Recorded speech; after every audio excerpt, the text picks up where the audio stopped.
Hello, good morning বন্ধু। আমার এটা ঠাকুর ঘর। দেখো, আজকে সকাল সকাল উঠে পুজো করছি। প্রত্যেক দিনই সকাল সকাল উঠে পুজো করি। তো ঠাকুর ঘর সাজাতে আমার ভীষণ ভালো লাগে। আমার ঠাকুর ঘরটা কেমন, ভালো লাগলে লাইক শেয়ার কমেন্ট করবে। আমার বাগানে প্রচুর ফুল হয়, সব তো তুলে উঠতে পারি না, তবু যেটুকু তুলি ঠাকুর ঘর সাজাতে আমার ভীষণ ভীষণ ভালো লাগে।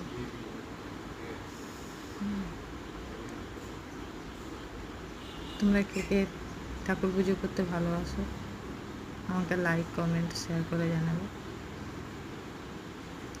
এই আলপনাগুলো আমি দিয়েই রেখেছি।